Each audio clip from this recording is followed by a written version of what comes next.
set across town. We'll be back with the starting lineups for the opening tip in just a moment. We have tipped off and are underway here in Providence. Friars in the home white, Brown in the, well, traveling brown. And the first basket of the ball game, you didn't miss that, comes from Kadeem Batts just inside the top of the arc for the early lead for the Friars. Nice two-game action between Cotton and Batts. Batts acted like he was going to set the pick and instead slipped it and knocked down the 15-footer. Brown had a fairly easy victory over Binghamton in their opener on Sunday. And now the steal and a transition game for the Friars. That's Cotton pulling up. And off the miss, the tipped rebound for Lee Goldsboro. Check that, I should say. I went entirely the other way, didn't I? Okay. Cedric Kouakou-Mensah.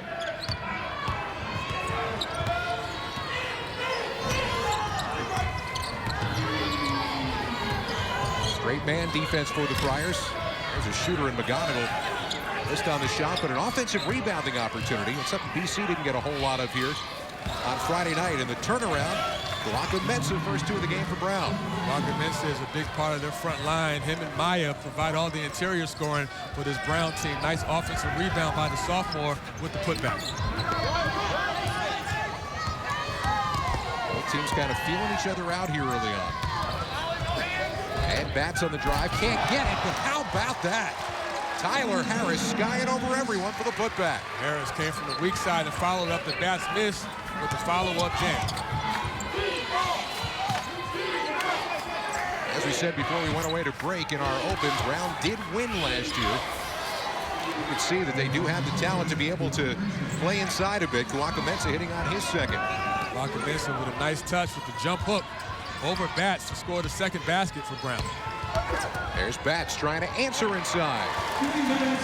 Nice move by the big man, the senior center, Batts. They need him to be more aggressive down low. He's a double-double threat. Good touch, good footwork under the rim.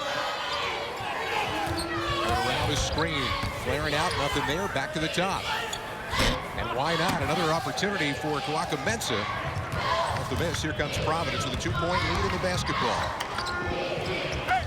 They're not wasting any time down the floor. They're playing the high-low, good post feed to Batts, and that's the point of emphasis for this Providence team, to start with the interior play. You can see they're getting their bigs early, getting them going on. It's an awful lot of shots to be up on the rim already, less than 3 minutes in, really on both sides. Dropping it down low, and Henton got around and created the turnover. So back it goes the other way. Here we see good offense by Providence, a little dribble handoff. Batts with the move to the rim, misses the layup, but Tyler Harris comes out from the weak side over the top with the follow-up dunk.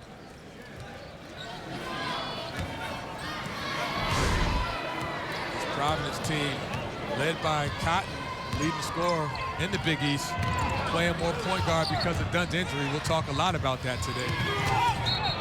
And an errant pass after coming up with a steal. They missed an opportunity to run in transition. It goes back again to Providence. With Cotton playing the point, he puts a lot of pressure on opposing defenses because he's always a threat to score, but very good at setting his teammates up. Versus BC, he got his teammates going early and then looked for a shot as the game went on. On the turnaround, the transfer from Wake Forest, Carson DeRoche. And now you've got yourself a timeout called for immediately by Mike Martin. He cannot like the pace that this game is being played at right now. Well, Ed Cooley has to be happy, and you're right, Mike Martin not happy because they've given up 10 points all in the paint, and every basket has been pounding the ball inside, whether it's to Batts or DeRoche, and then you had Tyler Harris with the follow-up rebound. 2.7 miles apart. This is played every year. And last year, the first time they played on the Brown campus in 30 years, the Shockers, 69-68. Bears got the victory, and talking to Ed Cooley before the game, he said we were in a spot last year where not a lot of good things were happening. We had a couple of injuries, we were moving some pieces around, and they got us. He said, you know, and right now, without Chris Dunn and with 2 players sitting out suspension time, they're in a similar type situation right now. They're trying to really change who they are now here in his 3rd season. Exactly. They had to readjust on the fly. For 7 weeks, they had an idea who was going to be in the rotation, who was going to play specific positions. And then in 3 days with the Dunn injury, they had to refocus and change their whole game plan before the BC game. Kawaka nearly got it taken away and did. Held ball. Possession arrow belongs to Brown. This Brown team really plays a motion offense with a 4-out, 1-in system. Usually it's going to be Maya down low, but so far it's been Kawaka who's been the most aggressive person on this Brown team in terms of making moves to the basket. Providence is playing the man-to-man defense with good ball pressure. That was a little too short for McGonigal.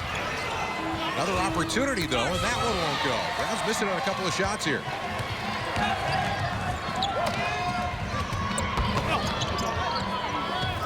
They are not taking 5 seconds off the shot clock each time down, and Providence really is pushing the pace.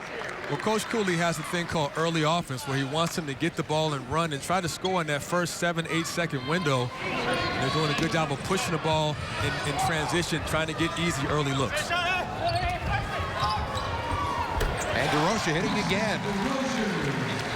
Just inside the arc, a two-pointer. He's got 4 in the early going. Brown trying to answer back in kind. Gone are the days when Ivy League teams would try to take the air out of the ball in a matchup like this. They stand toe-to-toe with teams now. A little bit too strong. The early shooting percentage really hurting the Bears.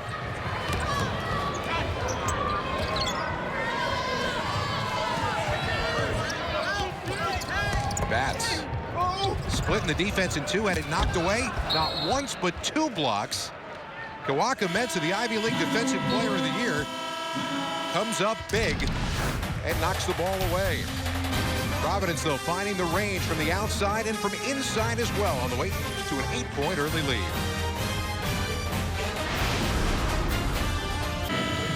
8-point lead for Providence here in the early going, and part of the reason why is because they are trying to get the ball to where they're strongest right now. Well, they're pounding the ball inside, and it's working. I mean, they're shooting high percentage shots. DeRocha's coming in off the bench and giving them a lift with 4 points. Bats is more aggressive. Coach Cooley talked about that. He wanted to see Bats bounce back from a subpar game versus BC.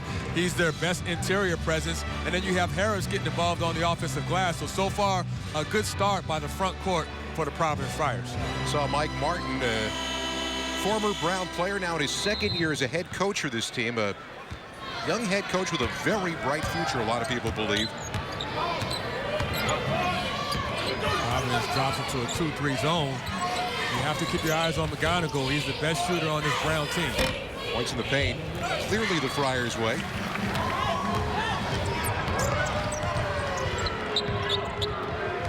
Trying inside again, and why not?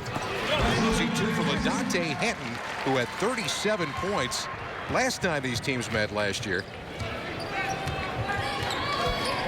Undersized power forward that can score the ball in the paint and also step out, hit the face-up jumper. Another good example of high-low action of Providence getting the ball inside. Backdoor cut and a kick on Tyler Harris. And if you look at this play, you'll see Hinton is under the basket, seals his man, and good high-low entry by DeRocha where there's no ball pressure. Easy post-entry pass for the easy layup by Hinton. That's an errant pass through the lane, knocked away by Henton, but Brown will keep it with 17 left on the timer.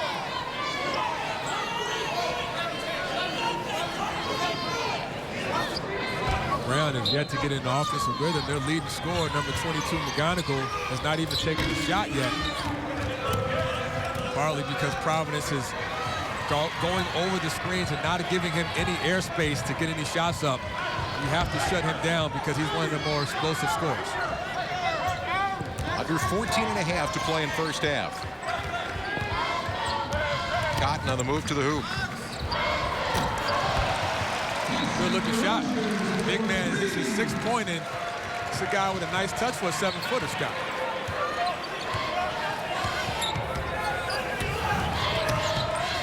(17-4) the run to begin the ball game.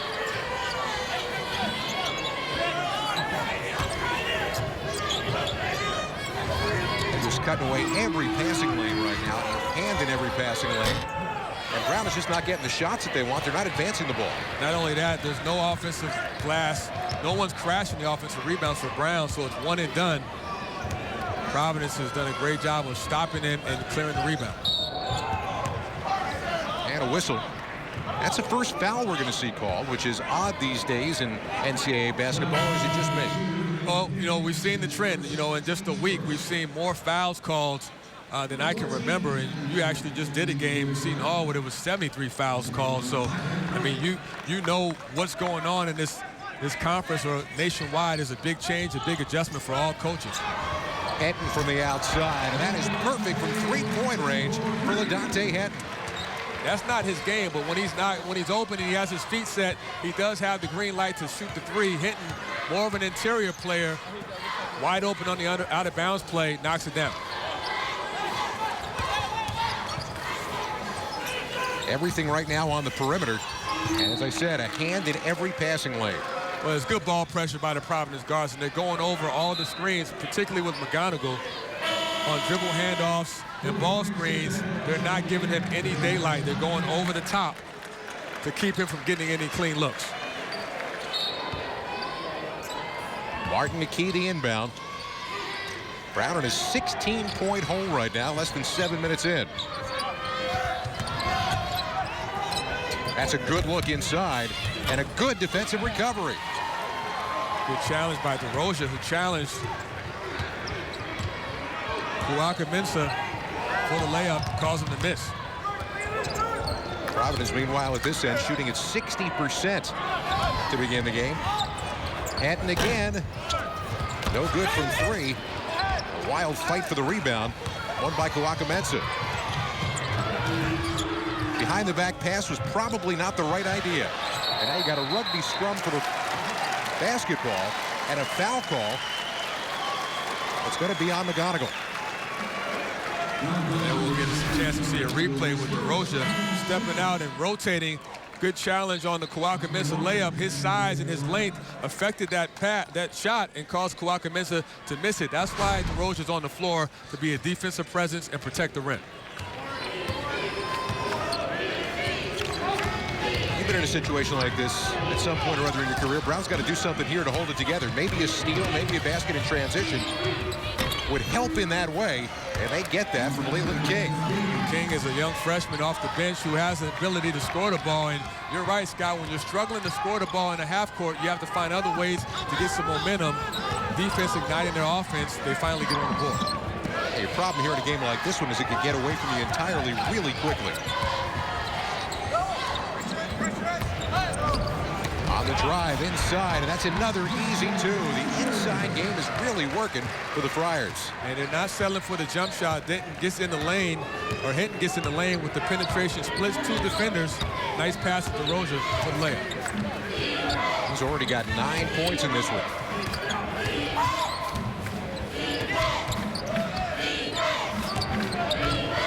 Down low, a little drop step move, and a nice move to seal things off by Dockery Walker, who's back from injury for Brown. That was the first good move we've seen down low by someone on Brown. Nice footwork with the layup by Walker.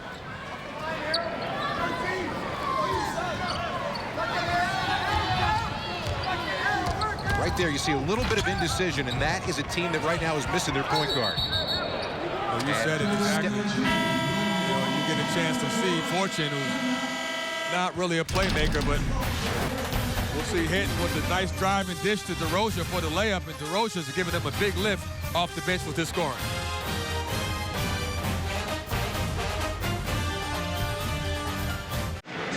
The standout guy so far in this early part of the game has been the big man coming off the bench, DeRozan, who's showed us a nice touch from inside the paint. 4 of 4 from the field, 9 points. You see his range. He can knock down the 15-footer for a 7-footer. Very impressive. Good hands, good feet. Has finished around the rim. He's been a presence inside that they're excited about coming in as a transfer from Wake Forest. He's outscored the entire Brown team to this point, 4 for 4, as opposed to Brown being 4 for 15 from the floor. And he's been a force, no doubt about it. He's a guy who probably known more for his defensive ability coming in. He was a block shot machine in the ACC. So far, it's been his offense on the inside that's been helping. Brown needs a way to get the ball inside to get it back out again. Running some flex offense now, trying to get the ball down low, but good man-to-man pressure by Providence. Pretty move and a chance to go to the free throw line for Dockery Walker. as he draws the contact and the foul on Hinton. That was probably the best possession we've seen so far by Brown. Good patience to get the ball into Walker, who can score down low. He goes up and Hinton fouls him with the body. Hinton going to the foul line. Sorry, Walker going to the foul line. And a junior. He'll have one more try coming. Missed all of last year due to injury. 6 points in the opener against Binghamton. Double-figure score 13 times the year before. Big guy to get back. 1 out of 2. And gets his team back to within 22-9 now. Bryce Cotton so far has been more of a playmaker, running the offense, setting his guys up. Let's see if he can get involved offensively. Set it up again, and Fortune from the outside. Too strong with a 3. Challenge that in the backcourt.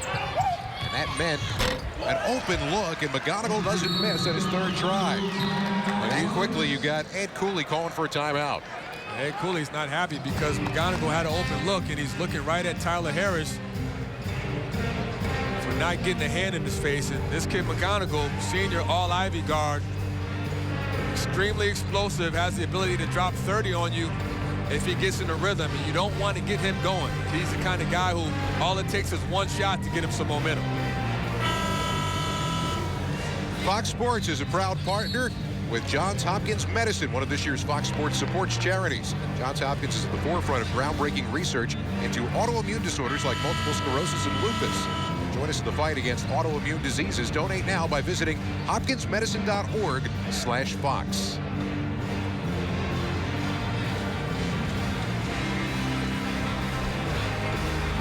Sean McGonigal, senior out of Brookfield, Illinois, former Ivy League Rookie of the Year and first-team All-Ivy player last year. McGonigal's playing more off the ball as a 2-guard this year. In the previous 3 years, he played point guard, but they want him to conserve some energy, not have to handle the ball as much, and look to be a scorer. Crowd shows zone out of the made field goal and the timeout. And a ring on the Dancing Bears moment off the rebound. As 2 Brown players fight over it, and it goes back to Providence. And that's frustrating because there was no one around Martin or Walker to get that rebound. Goes out of bounds back to the Friars. Providence been very liberal with the substitutions in the early going here. An opportunity to get everybody in a rhythm early. Quick hands and a steal from Martin.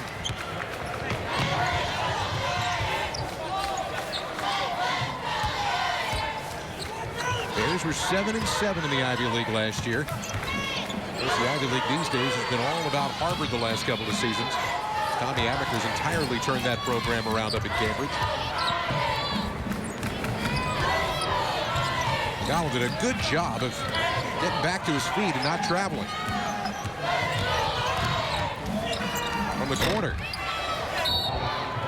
And a fight for the rebound, a foul call coming. It's going to be on Brown.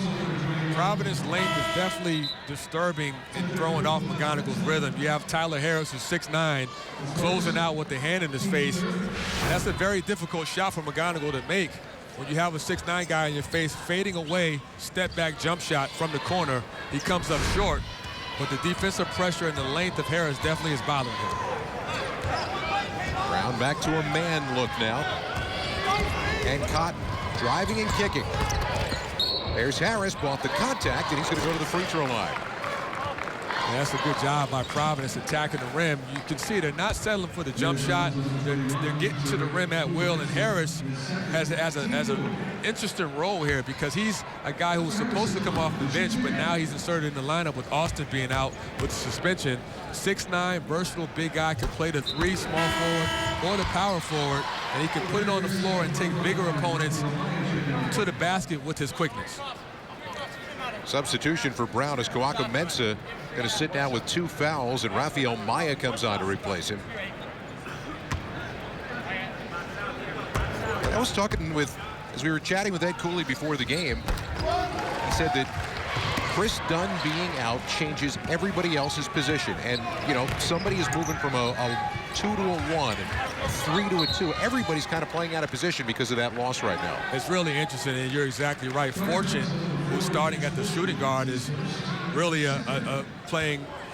He really came in as a 3. We get a chance to see Chris Dunn right there, the sophomore point guard, who's a big part of what Coach Cooley wants to do this year, allowing him to play the point guard as a starter, coming out of high school as a McDonald's All-American and letting Cotton play the shooting guard. But, you know, Coach Cooley said that Dunn has been remarkable as a teammate, very supportive of his teammates, and just a great attitude in a tough time for the young sophomore. And it is a tough time. He missed time early last year with a shoulder injury, came back, played well, got himself in fantastic shape in this offseason, and now unsure as to how that shoulder is going to heal or when it's going to heal. They just don't know. Maya inside, little drop step. Some good moves around the basket for the big men. When they get it in there for Brown, they got it back down to a 10-point game. Maya is their most skilled big man. He can score the ball inside. Good footwork. Uses a nice up and under move to get between the defender and score the layup.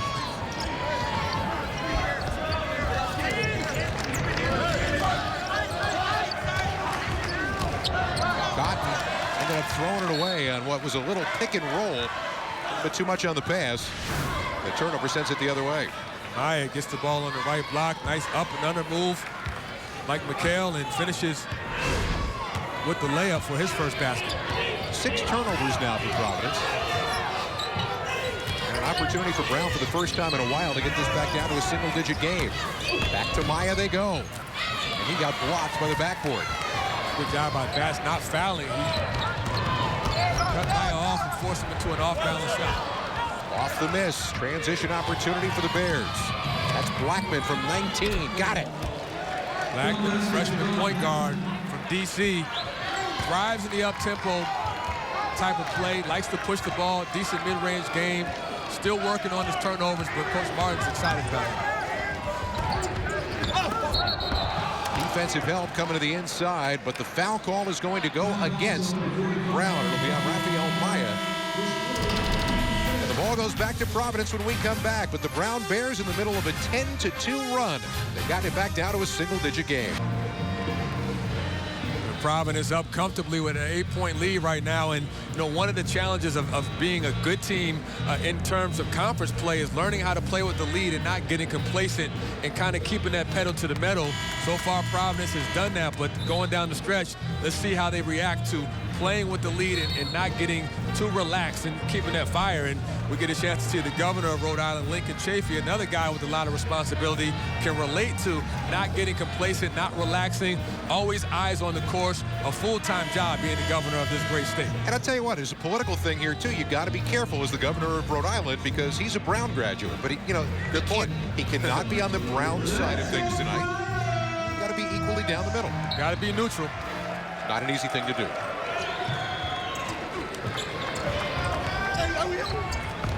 Off the inbound, Providence, as we said, has been turning it over a bit. 6 turnovers here in the first half to just 4 for Brown. On the outside, that's what Cotton does best, catch and shoot. That's what he does. I mean, he's a shooter at first, and then he can also put it on the floor. Led the Big East in 3-point shots made last year, picking up where he left off. He's going to be a big-time performer in the Big East this season. Down along the baseline, that is going to go for the freshman King. King is a freshman who can step out and knock down that 15-footer. Mike Martin likes his upside, can play the small forward or the power forward, multi-position type of player. You can just see the difference. If there's a point guard there right now, this Providence team is entirely different.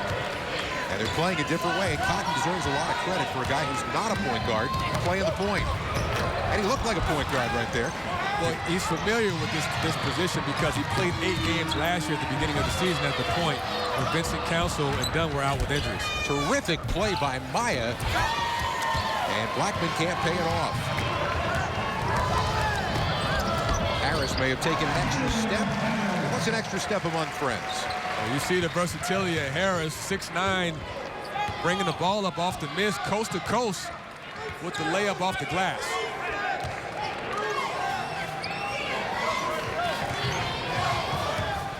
Surprised at the zone look for Providence? You know what? I'm not, because, you know, Coach Cooley doesn't have much depth, and he doesn't want to get guys in foul trouble, although they're in control of this game. He did talk about mixing up their defense. They're primarily a man-to-man defense, but you get a chance to see them, you know, play a little bit of zone. And here we'll see Tyler Harris go coast to coast with the NBA extra step, gets away with it like his brother, Tobias Harris, was in the NBA. That was almost 4. For the Orlando Magic, so maybe that paid off being the brother of an NBA stud. Back in high school, he had an opportunity to play alongside his brother and win a state championship. On the inside, chance at a three-point play for Henton. Another great post feed by Harris, and there's no ball pressure on the ball defensively, so it's easy to get the ball into the post. Hinton seals his man and goes up strong with the foul. That's been the story of the game so far in the first half. Points in the paint.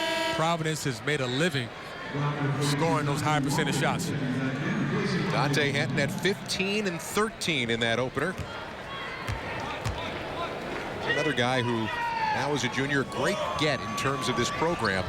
A Michigan Player of the Year, coming east, playing at Providence, and they really expect he's going to take a big step forward this year. He's got 8 points here tonight. I think he's one of the most underrated players in the Big East. He doesn't have any plays called for him hitting, but all he does is rebound. Led the Big East, the top 5 in the Big East in rebounding his freshman and sophomore year. Pretty move up and under from McGonigal. That's his first play going to the rim. Good finisher, nice up and under layup. It looked like he was going to hesitate to take the shot. Gets to the rim off the dribble. Brown taking a few more chances here at this end, trying to force turnovers. And there's your turnover. Back it goes the other way. McGonigal is their catalyst offensively. Nice jab step, gets into the paint, nice tricky dribble. Up and under, avoids the block shot by Harris and DeRozan with the layup finish. 12-point ball game. Under 5 to play here in the first half. Big first step in the take to the hoop, and a late whistle is going to put Dockery Walker back on the free throw line. DeRozan gets called for the foul. His first, and we've seen 9 total fouls that have been called at this point. Now, one of the reasons I'm bringing this up is since you and I last saw one another, I called a game on Saturday that had 73 fouls called. The Seton Hall Niagara game.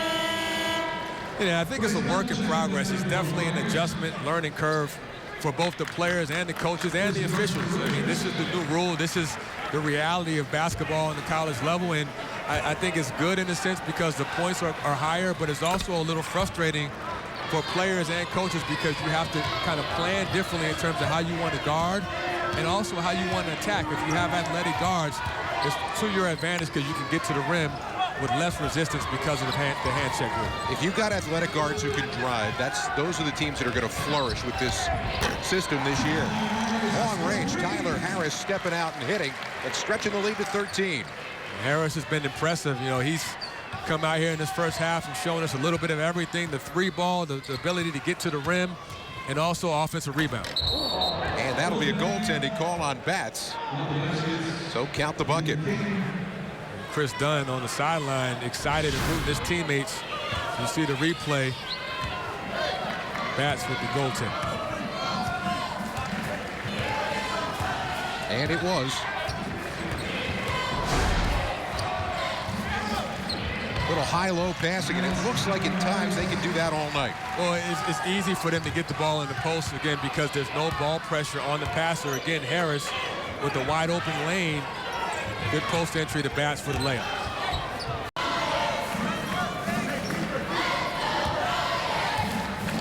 Shot clock winding down toward 10. And Cotton on the drive gets fouled on his way around the corner. It is on Martin. And it goes back to Providence when we come back. This is good basketball. A nice high-low entry from Batts to Harris for another easy high percentage shot. Providence killing them in the paint. A few moments ago, we were talking about the new rules changes and the points of emphasis in foul calls. This is what the effect has looked like.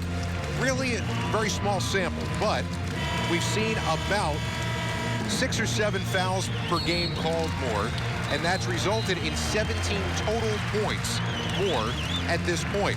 The number on the bottom is the one that's disturbing to me. About 1 out of every 5 games has 50-plus fouls called. That's a lot. Yeah, I mean, 50-plus fouls means 3.5-hour range games, and you know, we all love the game, but that's the part that's probably the hardest to adjust to, the length. You know, when it's dragged out, when you're sending guys to the foul line, you know, multiple, 50, 60 times. That's a lot to kind of grasp. But, you know, overall, I get the picture. They want to encourage offense. They want to get more offensive firepower going in these games, and that's certainly been the main impact. Hey, start talking about what these rules changes are. Yeah, I mean, these are the key bullet points. Placing and keeping the hand or forearm. When you're guarding a perimeter, there's no more touching. There's no more hand or forearm or arm bar. You cannot put 2 hands on an offensive player either. You're going to get called for a foul. This game has been played very cleanly so far. The teams have adjusted pretty well to what the officials aren't calling. Under 3 minutes left to go in the half. Long range, no good, and Fortune down with the rebound. Providence started this game running and getting shots off in the first 5 seconds of every possession. They've slowed it down since, but now Hinton is going to go to the free throw line. Nice job by Hinton on the offensive glass. Led the team in rebounds last year, and going back to the rules again, you'll get a chance to see the key bullet points. Placing and keeping a hand or forearm on an opponent is a huge rule that's put in place, because normally as a guard, you're going to hand check and kind of touch the guy to keep him in check. No more of that. You can't put an arm bar. You can't use your elbow or your forearm, and you cannot put 2 hands on an offensive player. All this means that for an offensive player, it's easier for you to get to the rim with less resistance. So when you talk about a Cotton or a Dunn when he's healthy, this is prime for them, because they're penetrating guards, attacking guards that can get to the paint. And if you put your hands on them, they're going to the foul line.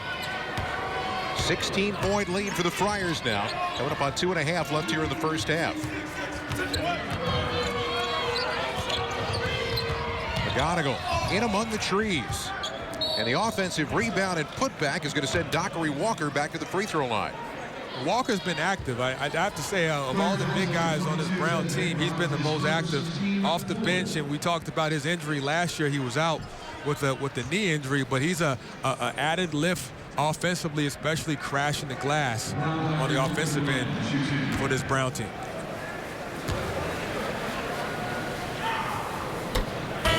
Try coming. Crowd Goes Wild is the new weekday talk show with Regis Philbin and a cast of former athletes and journalists. You can always expect the unexpected.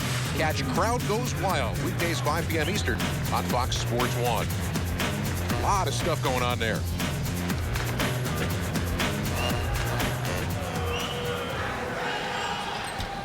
One out of 2, and Hinton comes down with the rebound, so Providence can afford to kind of walk it up now. This 15-point lead. High-low again. And again, Brown doesn't have an answer. There's great execution. They get the ball right into the paint. Good post entry by Hinton down low to Harris, who's been a force down low with his length. 17-point lead is the largest of the night for Providence. Little backdoor cut. And McGonigal pays that one off. Nice look by King to McGonigal with the backdoor pass that led him for the easy layup, uncontested.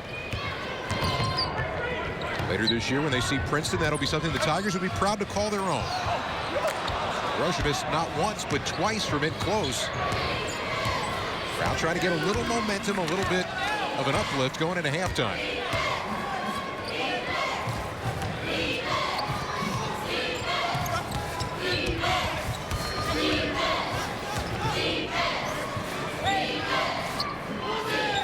Standing around the outside right now for the Brown Bears. The ball pressure's been excellent by Providence. Man-to-man, and with the exception of maybe 2 possessions where they play zone. Look at Tyler Harris at 6'9" with his length.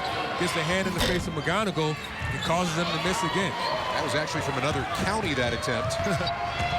Back the other way off the long rebound, and that's the result. A little teardrop from Bryce Cotton. And that's another shot that he's really perfected. That nice little runner teardrop in the paint over traffic. How about that? Long range, burying the jump shot. down to a 14-point game.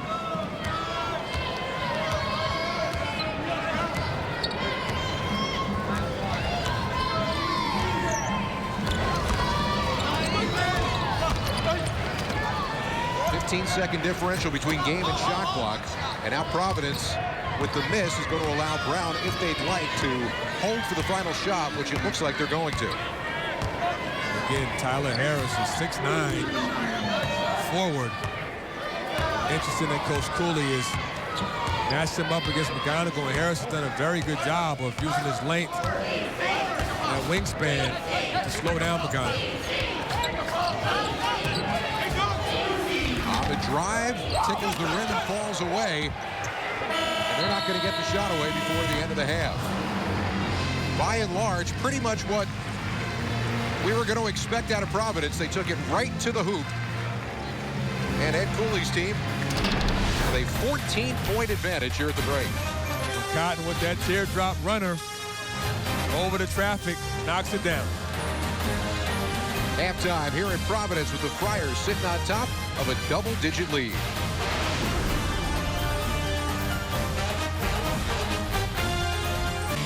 .44-30 here at halftime, getting ready to begin second half action.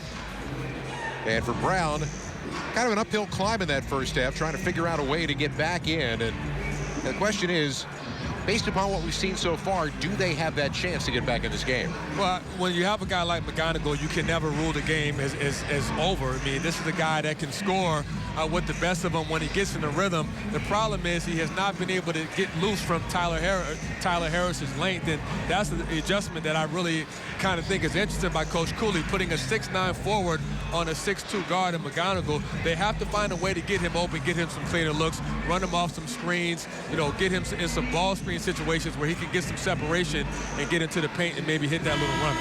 Tyler Harris, the leading scorer in that first half, and after a 4.5 rebound performance in the opener in which he fouled out. A decidedly different night here in his second game in a Providence uniform after coming over from North Carolina State and sitting out as a transfer last year. With this lineup, they really think that when they get some games under them, both Harris and Hinton can be a mismatch for opponents because they're multi-positional players. Tyler Harris is really more of a 4, kind of a stretch 4 that can step out and shoot the 3. And Hinton is also a 4, so they can play interchangeable positions between the small forward and the power forward and use their length and strength for Hinton around the basket. Opening up cutters down low, and it's right there once again. No stopping Kadeem Batts from down on the block. Kadeem Batts, the Big East most improved player last year. One of the best big men in the Big East. Good footwork, nice jump hook over the right shoulder. The Big East not quite as big as it was last year. You got to imagine that that's going to help somebody like Batts. And you're exactly right, because now there's not as much depth up front, and Batts is a guy who definitely stands out with his ability to rebound and score the ball at 6'10". Pratt will take the points any way they can get him right now off the miss and the loose ball.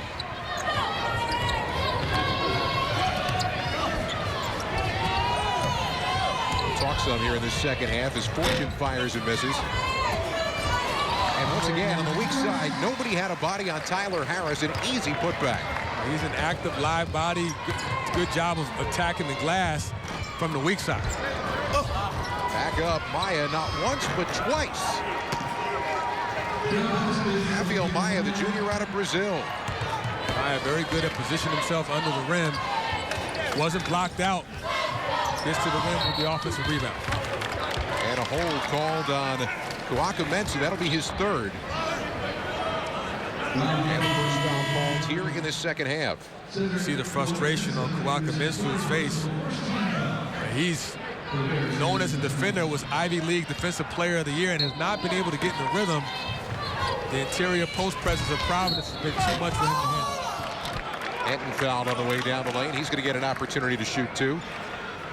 I just love Hinton's game because he's a guy that just plays hard. You see him dive to the rim and go to the basket and finish strong. And here's a guy who has been in top 5 in rebounds the last 2 years. I talked to him at Media Day, and he told me his goal was to lead the Big East in rebounds. And judging by his start, he could do that. He had 13 rebounds in his first game, little undersized at 6'6", but great motor, athletic, strong upper body. He's a guy who's relentless on the glass. His coach told him before tonight, you should be thinking about trying to go out there and get 20 rebounds. That's kind of Marvin Barnes territory right there. I think Marvin Barnes had 20 rebounds like 29 times in his career here at Providence. What a player. He was one of the best. One of the best to ever do it, and had a great NBA career as well. After starting out with the Spirits of St. Louis in the ABA. Foul call down the lane, and Dockery Walker's going to go to the line. Tyler Harris gets hit for his first. Here's Marvin Barnes. That overlap with Ernie DiGregorio, that's a heck of a team, a Final Four team in 1973 that went right down to the wire. Unfortunately for them, they ran into the UCLA dynasty, kept them from getting a national championship. John Wooden, who made a living out of national champions.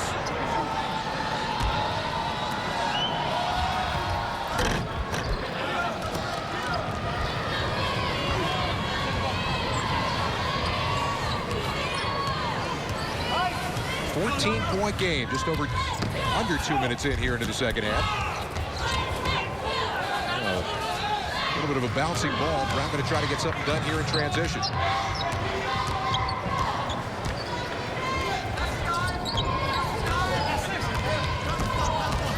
Providence doing a better job of making sure the backdoor cut wasn't there, but then a foul around the edge. It's going to be called on Henton.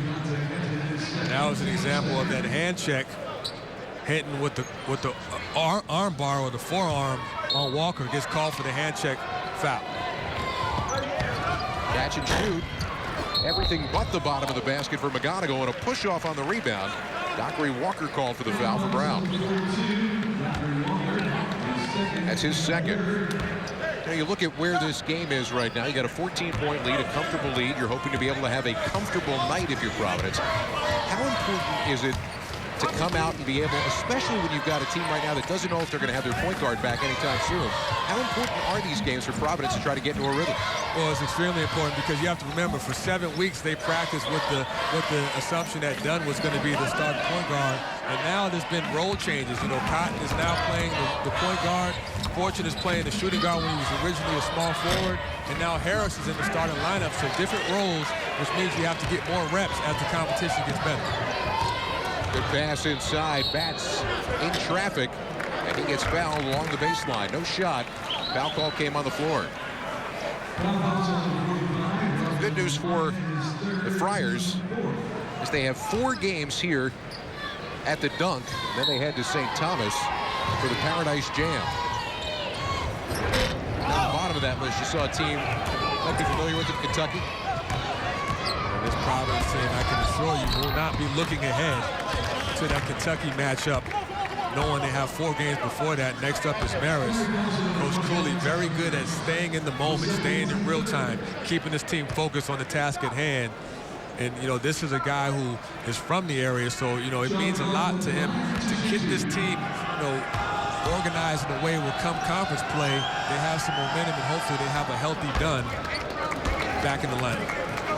Gotta go hitting on the first. 8 points in the ball game for the guy who will be the leader. You expect will be the scoring leader for this team as well this year. Kind of taken out of his game a little bit in the first half, but now he's got him back to within 12. He's a guy that's not going to quit. He's going to keep playing until the buzzer sounds. Feisty senior, not afraid to take the big shot, and he's still got time to get going. So far, Providence has done a very good job on him defensively.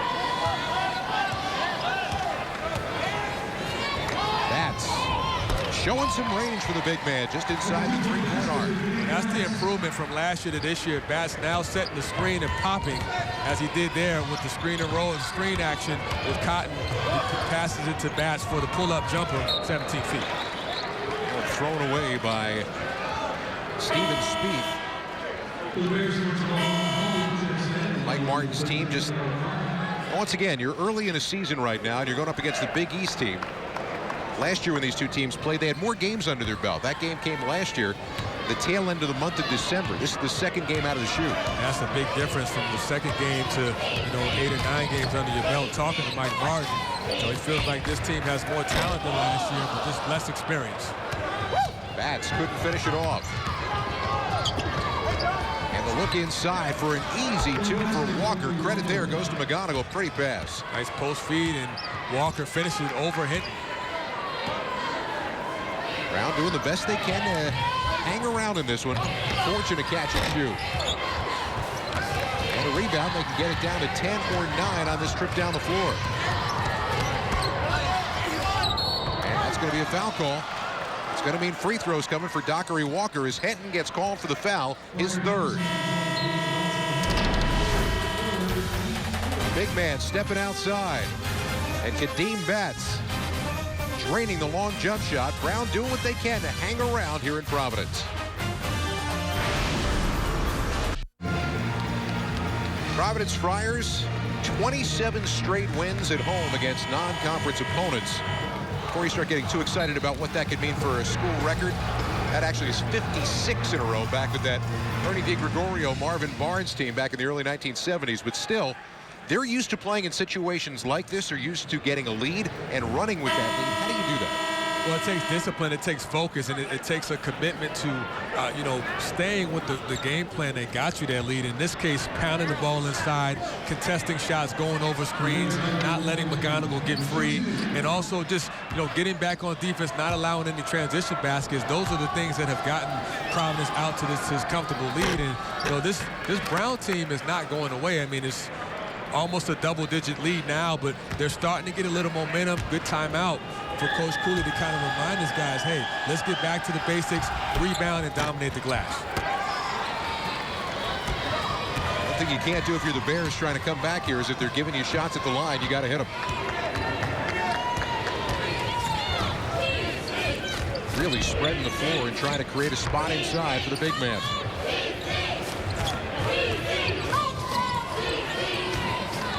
The officials aren't going over the top with the way they're calling this one. The Sooners said, and Dockery Walker gets called for the foul as he's jostling for position down low. On the perimeter, there hasn't been much contact with the exception of a couple hand checks. The contact is more down low as we see the post feed in the Bats on the left block. Just too strong, too big, quick power spin move, draws the foul. That's a mismatch for Bats with Walker guarding. On the inside, a foul call is going to go on Maya down low. The foul starting to pile up here on the Brown Bears. Another nice play executed by Providence on the out of bounds. Harris got free off a cross screen on the left block, catches and goes up and draws the foul. Rafael Maya now has 4 fouls. He's going to have to come out in between shots here. Well, that's been the biggest issue with Brown is their front line can't stay on the court because of foul trouble. First it was Kuaka Mensah, and then now it's Maya. Their 2 best frontline guys can't stay on the court. You want them on the court together, but the foul trouble has, forced Coach Martin into taking him out. Harris has yet to miss from the line tonight. 7 out of 7. He's been getting it done really in all phases of the game and leading this team out to this 13-point lead. He's going to be a big addition to this Providence team because he's a unique player, versatile big guy. Defensively and offensively, we've seen him guard the best player, a point guard, and McGonigal is 6'9", and offensively, he's been able to get to the rim and also shoot the 3-ball. Slash their way inside. Brown's not giving him an opportunity. I shouldn't say Providence not giving him an opportunity to do that at all. McGonigal lost his footing. How about that? Kuaka Mensah found the other side of the rim for the lay-in. Nice dish, and McGonigal threads the needle with the pass through traffic to Kuaka Mensah for the reverse layup. DeRoche up top, can't hit it.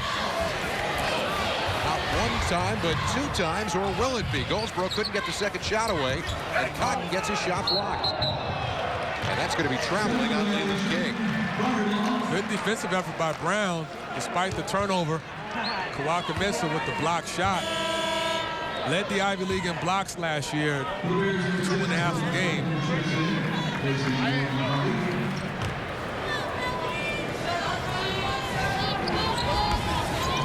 Still hanging around here.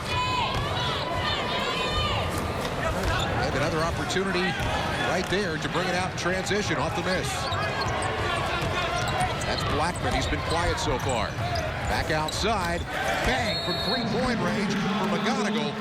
And a timeout called by Ed Cooley, who's watched this lead all but evaporate. An 8-point ball game. He's not happy because Fortune lost track of McGonigal. So a timeout on the floor. Brown back to within single digits as Mike Martin's team is thinking upset here in Providence.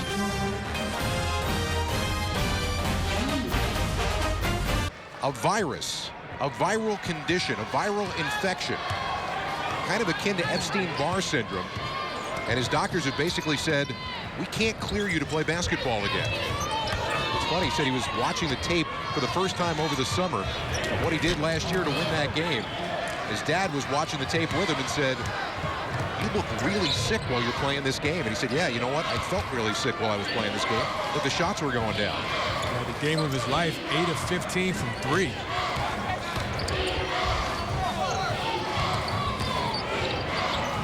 Brown, an opportunity to get within 6.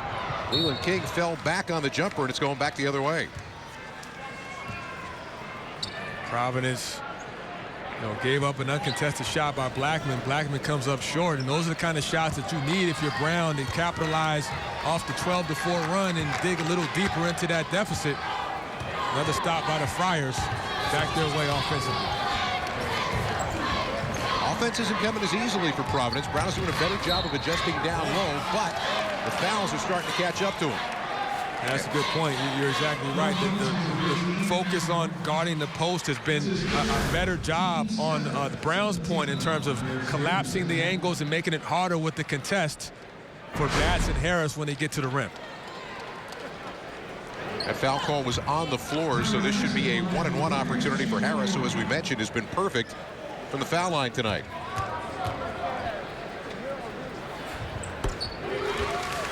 Harris, who had a strong preseason camp, one of the standout players in the exhibition season. He gives them a different look with his length and his ability to play inside and out. Also defensively, he's been impressive, guarding multiple positions. The point, he's played defense on 2 or 3 different positions, mainly on McGonigal with his length at 6'9". He's the difference in the game right now. Yep.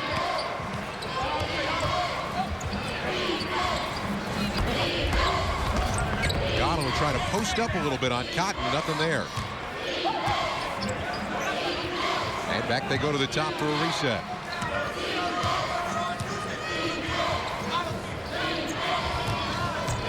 Mensah wanted a backdoor cut. That's not there. McGonigal. He had a good look, squared up, but couldn't hit it. Cotton was right in his hip pocket, went over the top of the screen, realizing you can't give him any daylight, causing McGonigal to miss the jumper. Harris, smart play, going right at a guy in foul trouble, but couldn't convert.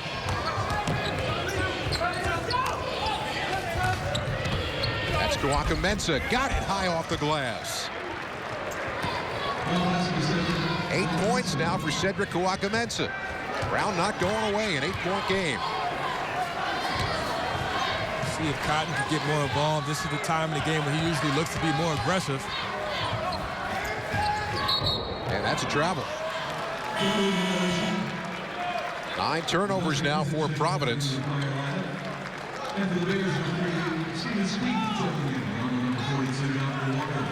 Cotton has been more of a playmaker tonight than a scorer. Has the rare ability to shift gears as he did versus BC in their first game. Took over in the last few minutes of regulation and overtime. Inside, little backdoor cut, and a chance at a 3-point play.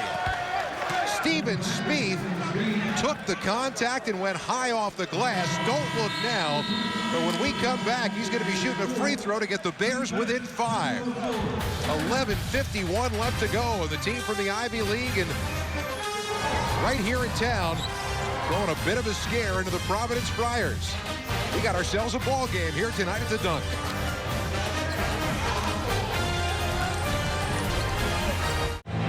Brown with some momentum cuts the lead to just 6 points off the back cut by Spieth. draws the foul and the contact by Hinton, and goes to the line now for the potential three-point play. And Brown now has turned the tide of this game, Scott, and has gone on a 16-6 run and has been methodical, but has been effective. And they've been able to get to their spots, getting to the rim and finishing, and now they're on the foul line trying to make this a 5-point lead. If the last name of this freshman looks and sounds familiar, that's because his big brother Jordan was the Rookie of the Year on the PGA Tour this year. It's not a bad bloodline to have. No. It's also not bad to be down 5 against the Big East team with under 12 minutes to go. This Brown team right now that beat Providence last year starting to believe in itself. Tremendous defensive play to come up with a steal, and now transition basketball. They were so close to turning the ball over a couple of times, and then point of emphasis foul, the forearm, to be called on Providence. Yeah, and that's exactly what happened. Blackman, who drives in transition, pushes the tempo off the turnover. That previous play, Goldsboro with a bad angle, tried to feed the ball into the post and just got the ball intercepted because he did not have the right angle to pass it into Batts. So here goes, under 11 and a half left. 5-point ball game.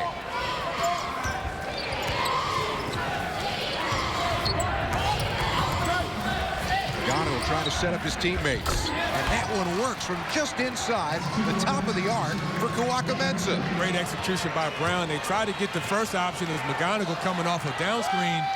Was freed up Kawaka-Mensah for the 15-footer. Cotton has been very quiet tonight, and it's going back the other way on the tip ball out of bounds.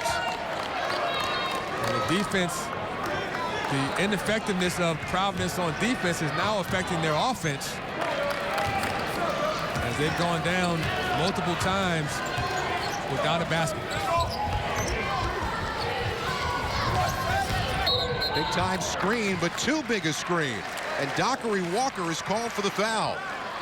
He kind of stepped out a little bit as he set the screen, put his arms out, and Jim Burke caught him. Yeah, and exactly. You look at the defensive pressure by Providence, and, you know, the screen, you can't extend your arms out because that's going to be an offensive foul, and good call by Jim Burke going back to the Friars. That's 4 now on Walker, so he'll have to sit. More importantly for right now, the ball goes back to the Friars up by 3. Brown is doing a tremendous job defensively in this half. Closing the shooters, taking away the inside. Batts gets an easy look. And again, they get back to points in the paint. Good interior passing by DeRozan to Batts for the 5-foot runner in the paint. Playing with 2 men up high in the post. And Blackman gets fouled on his way down to the baseline. Look at this pass by DeRozan, created by dribble penetration by the 7-footer. Draws 2 defenders, dishes it to Batts for the easy, chippy 5-footer. Well, Providence now up over the limit, and Brown shooting as Tavon Blackman hits on the front end of the 1-and-1. Providence has now made Brown believe that they can win this game. They've given them some window of hope, and even Blackman is starting to assert himself more, taking the ball to the rim, drawing fouls. Now he's at the line as he misses the second one. It's funny, we see games like this all the time in March in the NCAA tournament, where you got a team that is highly favored. Another team kind of hangs around. There gets to be this point in the game where people start to say, wait a minute, this could happen. And when the team that's trying for the upset believes it, that's when these things get very interesting. Exactly, and it's not easy to put a team away. So when we talked about Providence not getting complacent, it could sneak up on you, and I think that's what happened. They went down and tried to get the ball in the paint and were stopped consecutive times, and Brown went down and finished plays, and now the next thing you know, it's a 4-point game. This is why college basketball is an awful lot of fun. Kawaka-Mensah, wow, what a play. High off the glass, he got his team within 2. And nice play by Kawaka-Mensah off the 2-man action between McGonigal for the layup. Cotton is just 2 out of 9 from the floor. He is not looking to score first, but he's looking to pass. Morris has been their leader tonight. The left-hander can't get it. A block shot on the putback. Brown can tie or take the lead. And a block shot, but a foul call on Kadeem Batts is going to send Kawaka-Mensah to the free throw line with a chance to shoot two. Again, Brown getting to the sweet spots. We'll see the block off of the DeRozan follow-up, and that ignites their offense. This Brown team is a totally different team than they were in the first half, and it started on the defensive end, particularly the defense in the paint. They've been able to slow down the bigs by contesting, blocking shots, and rebounding. Brown is now 12 out of 16 from the free throw line on the night tonight. And as the substitutions come in, chance for them to tie this ball game up with under 9 minutes to go. This is not what Ed Cooley had in mind as they went into the half with a semi-comfortable double-digit lead. And this Brown team has played with a renewed focus. Kawaka-Mensah has been one of the driving factors in the second half with his ability to score the ball and take it to the rim. All even. At one time, Brown was down 17 in the first half. And Cotton has had all avenues cut off tonight.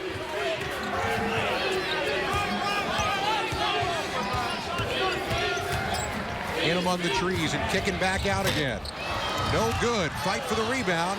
Won by Brown. Bears come down with a chance to take the lead. Great block out by the freshman Spieth, using his body to shield the offensive rebound attempt by Providence. And Spieth threw it right into the back of a defender. The throwaway. Up ahead, they find Cotton. Can't get that to fall. And it's going back the other way. Not too often you see Cotton miss a wide open layup. He was contested, but that's a layup that he's used to finishing. That'd be some frustration for Ed Cooley right now. This team with 18 minutes to go had a 16-point lead. And now they're in hand-to-hand combat as we come up on the 8-minute mark. Backdoor cut, nothing there. Kawaka-Mensah got shoved off his spot on a good defensive play by Kadeem Batts. Not the shots he wanted for Brown. Kawaka-Mensah had a hand in his face by Batts. Good contest by the senior big man Batts, causing that ball to come up short. Providence crowd making a little bit more noise, a little bit more buzz right now. They can feel it. This one has gotten away from the home team. They're trying to get some momentum back.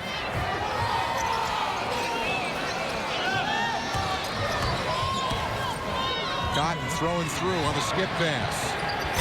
Shot doesn't fall. And it's staying the same way. It goes back to Providence when we come back.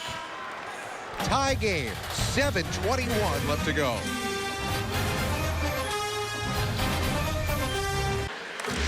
Sophomore big man Cedric Kawaka-Mensah has been a big reason why Brown is in this game tied up. He scored 4 of 5 from the field.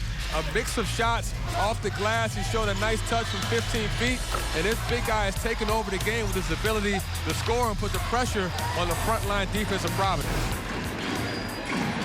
Take a look at the numbers. 9 points here in the second half. He has been the force on the inside. The question is, as you take a look at this, are you surprised by what you're seeing right now? You know, I'm not, because it's still early in the year, and you can tell that Providence is struggling with their lack of depth. You know, Cotton has not been in rhythm, and they pounded the ball inside in the first half, but they have not had enough ammo offensively to sustain that kind of game that we saw in the first 20 minutes. See what they came up with in the timeout. Good way to look inside for the big man Batts. And Batts missed from in close. Good Brown a chance to run. Here they go. In the lane. And the tip follow. Brown has never led in the game. And an opportunity right there. You can see Providence is going to continue to pound the ball inside. The thing is, Brown is now collapsing, particularly Maya, who's the only big guy in the lineup now. They're collapsing on the offensive bigs of Providence without fouling. Cotton missing from downtown. Shooting touches, he eluded the Friars entirely here in the second half. I believe that's now 4 out of 24. Here in the second half, 4 for 24 from the floor for the Friars since halftime. Yeah, that's a total different game that we're seeing from Providence offensively.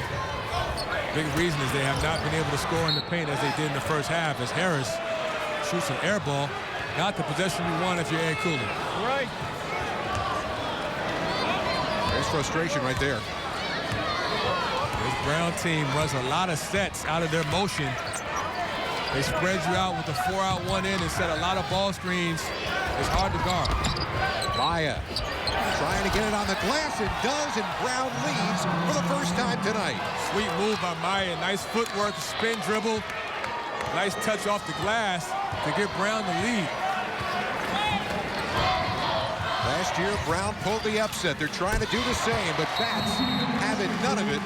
Hits on a shot and a quick timeout from his head coach. Well, we've seen Bats knock down that jumper off the pick and pop.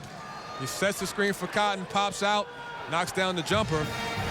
We see Maya operate down low, crafty spin dribble, kind of an up and under move to avoid the block shot by Bats.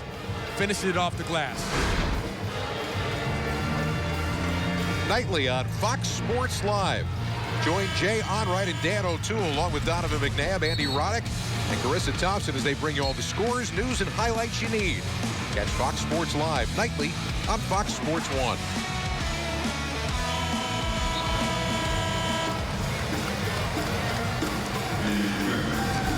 A November night that's got a little bit of a March feel to it right now as an Ivy League team is here at Providence and giving a Big East team all they can handle. Well, with Tariq Turner, Scott Graham, glad to be here with you at the Dunk in Providence. Two teams separated by less than 3 miles on the map and separated by nothing on the scoreboard now with 6 minutes to go. And Brown has caught up in the paint production. 26 points in the paint to just 28 by Providence, so it's pretty much even, mainly because of Maya and Kawaka-Mensah ability to score down low. McGonigal for 3. Got it! What a shot. I mean, he got that 3 right over the top of Harris, who had his hand extended. Big time shot by the senior guard. Inside, Harris in some trouble and bailed back out, and again they can't hit from in close. This is amazing. Kawaka-Mensah. That one's going to row C. Brown gets the ball back, and 29 seconds on the shot clock. Get a chance to set up another play. McGonigal hit a tough 3 from top of the key over Harris with his arms outstretched. McGonigal again, this time shoveling down low. Kawaka-Mensah couldn't hit on the bank shot, and Providence has to find something that's going to generate some offense. Well, you know, you can't forget about Cotton. I mean, he's an all-league player for a reason, and look for him to create offense as he does there. It's his second consecutive assist off the screen and pop. That's been a go-to move for them, Cotton and Bats. But Bats knocks down the jumper. Hit it from the same spot last time down the floor and hits from there again. Maya lost the handle. Transition basketball, you're not supposed to pass it to the coach. Well, Hinton was unsure whether to keep his dribble or pass it, and that led to a errant pass through the legs of Cotton, turnover, going back to Brown.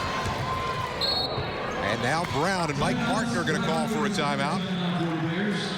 They have 4:35 to go, sitting on the edge of what would be a memorable upset after knocking off Providence last year. And now Providence trying to figure out what they can do, again, to find any semblance of an offense. And that's really what's deserted this team. The other thing that's happened, Brown has done a great job defensively in the paint in the second half. They've also done a better job offensively in the paint. Yeah, and I think for Providence, you have to keep the ball in Cotton's hands. You want to continue to use the screen and roll or the screen and pop with Bats and pound the ball inside. You have them in the bonus. I still think Providence has enough weapons to pull this out. But the way Brown is playing right now, defensively, if you're Providence, you have to make sure you get over the top of screens with McGonigal because he seems to be getting in a rhythm. He's a guy who can take over a game with his shooting ability and his ability to distribute the ball, and that's what he's trying to do here right now.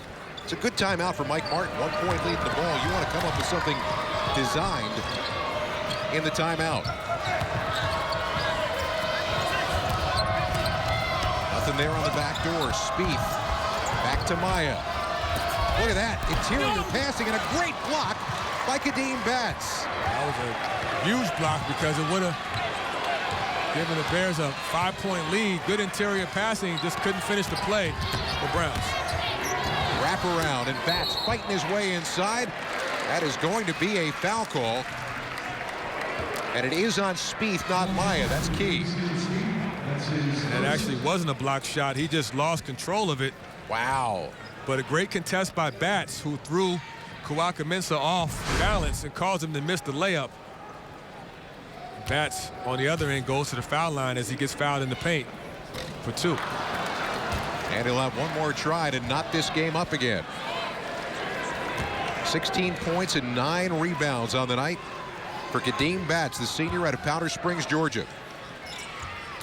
And he ties the game up at 63. Well, this Brown team has been very efficient offensively also because they haven't taken any quick shots. They move the ball, they screen, a lot of dribble handoffs, and you have to always be on guard for the backdoor cut.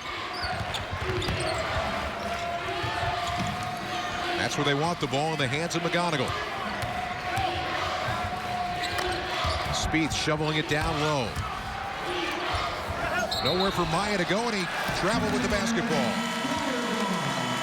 Not a lot of turnovers for Brown. 10 of them now for the game. Not good timing for that one, but most of the mistakes here in the second half have belonged to the home team. Providence having all kinds of offensive difficulties and all kinds of difficulties shaking a very tough team from Brown.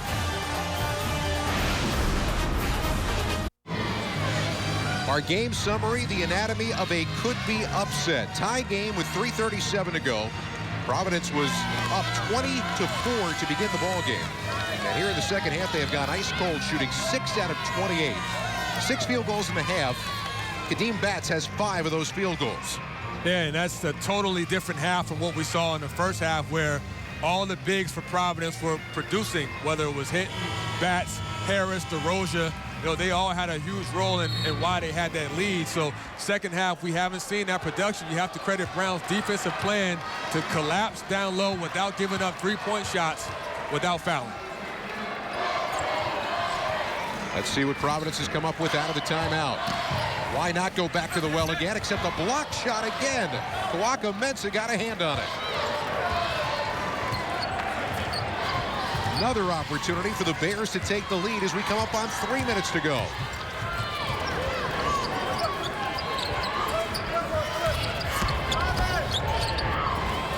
In rhythm. Got it. Three-pointer from Sean McGonigal, and a 3-point lead for Brown with under 3 minutes to go. Constantly moving without the ball. He came off a screen and curled it. Too much separation from Harris. By the time he got there, the ball was going through the net. Cotton trying to answer and can't. That's inside. Everything just a little bit out of sync for the Friars right now.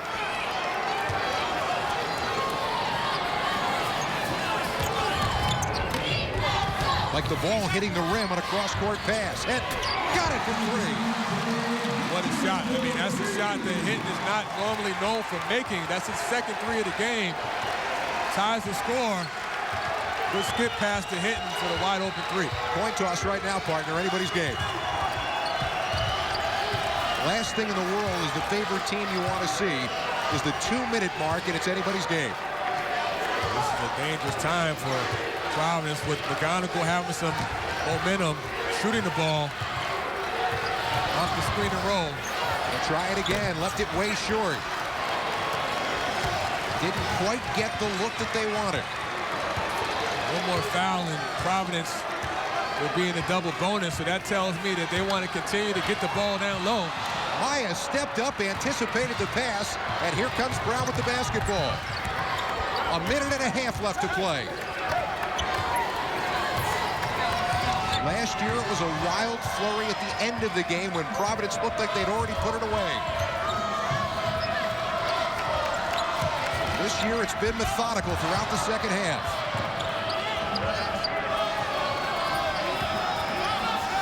Blackman on the crossover into the lane, the runner.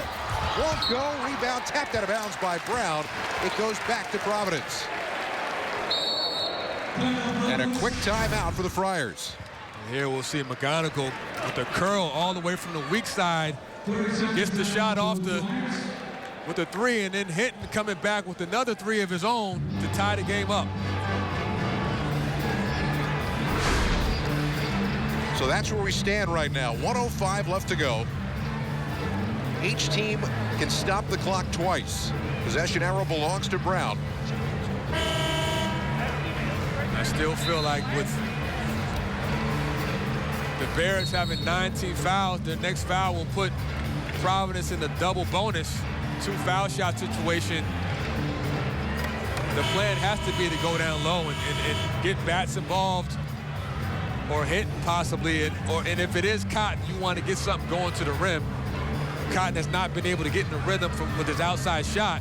Put the pressure on the defense, especially with the rule change, and get to the basket by penetrating or feeding the post. Tucker Halpern, who won it last year with the 3, watching his former teammates try to do it again.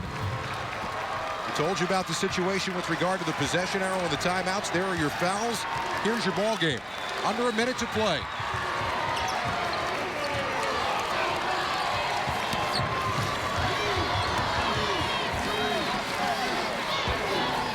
Trying to set up Cotton, who just has not gotten anything done offensively tonight. Cotton again. Long range, and it's good from three-point range. Josh Fortune buried it. That was a sweet dribble handoff to Fortune. To pull that out from way beyond the college three-point line. Timely three by the 6'5" sophomore. His first 3 points of the night. And he's known for being the shooter. Did not have to touch the entire game, but you see the penetration dribble handoff.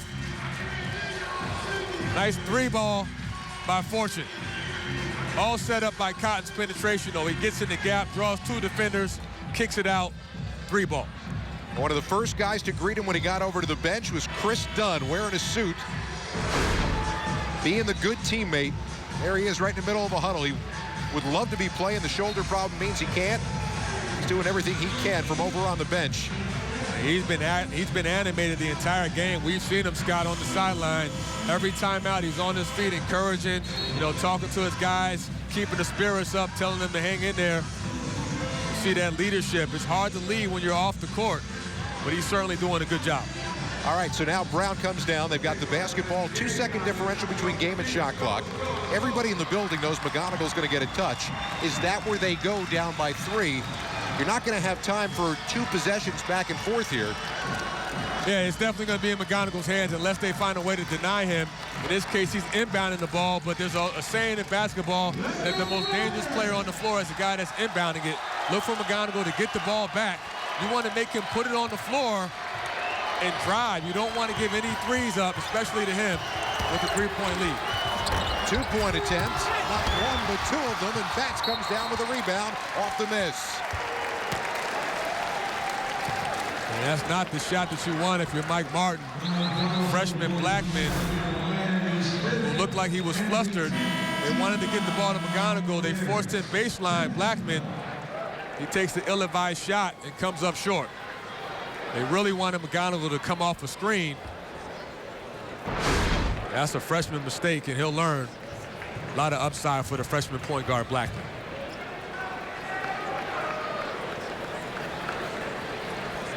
So now you're going to have free throws down at the other end, and Ed Cooley realizes with 20 seconds to go, a 3-point lead, you turn this into a 2-possession game by hitting 1 of these, and you got yourself a pretty good chance of walking out of here with a win.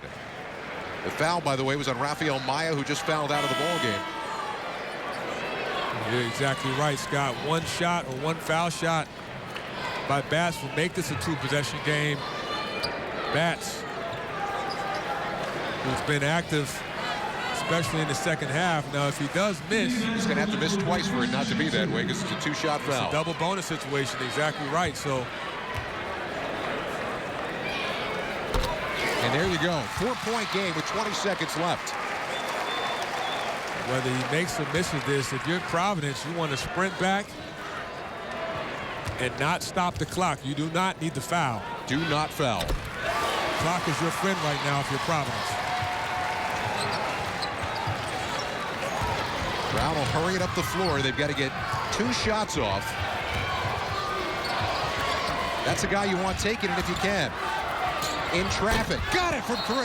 And a quick timeout.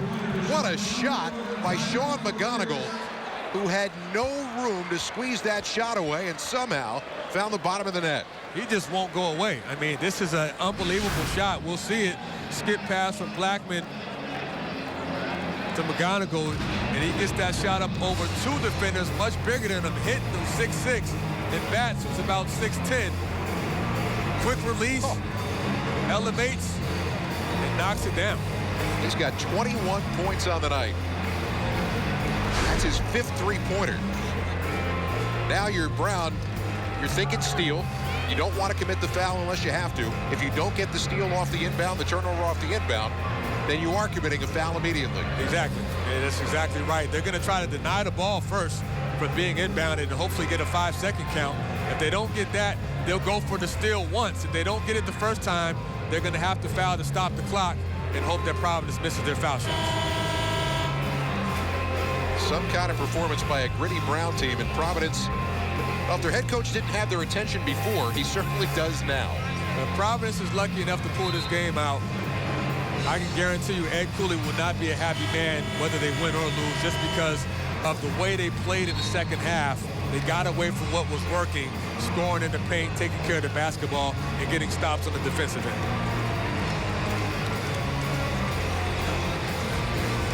Reasonably quick turnaround. They'll have Saturday right back here against Marist. And right now, they've got to get through these last 9.3 seconds to get out of here with this win. Brown not putting a defender on the ball. They got Zawaka Mensah playing center field. They got the steal. McGonigal's got the ball in his hands. Try it for a 3. It's no good. And time is all but gone on Brown. They had the game in their hands. Their best shooter taking a 3 to try to win it. Unbelievable. I mean, you can't draw it up any better. If you're Brown, your best player, with the heads-up defensive play, reads the play, gets a deflection, and keeps it in bounds with the steal, keeps his dribble, and gets a clean look, just not enough separation to get it over the top of Cotton, who did a good job of contesting. Comes up short on the 3. Cotton stayed with him but didn't commit the foul, and that was the key. One made free throw with 0.5 of a second to go. You can barely get a touch away, let alone a shot. But Providence is going to win this ball game. They made it interesting, I'll tell you that much. By the scantest of margins. Everybody in here holding their breath as McGonigal let that 3 go. And there is your ball game. 73-69. Providence walks out with a win. Their 28th straight non-conference win at home. Brown disappointed. They nearly had a chance for the 2nd year in a row to knock off Providence. And if you're Ed Cooley, you're happy to escape a victory, but a lot of things to improve on in that second half. Great job by Brown fighting their way back. McGonigal, you understand why he's an all-Ivy League guard. Ed Cooley and company are now 2-0 to start the year. They were within an eyelash of being upset at home by a very gritty Brown team that falls to 1-1. For Tariq Turner and our entire Fox crew, Scott Graham, thanks for joining us. We had a good one here tonight at the Dunk, and Providence walks out with a win.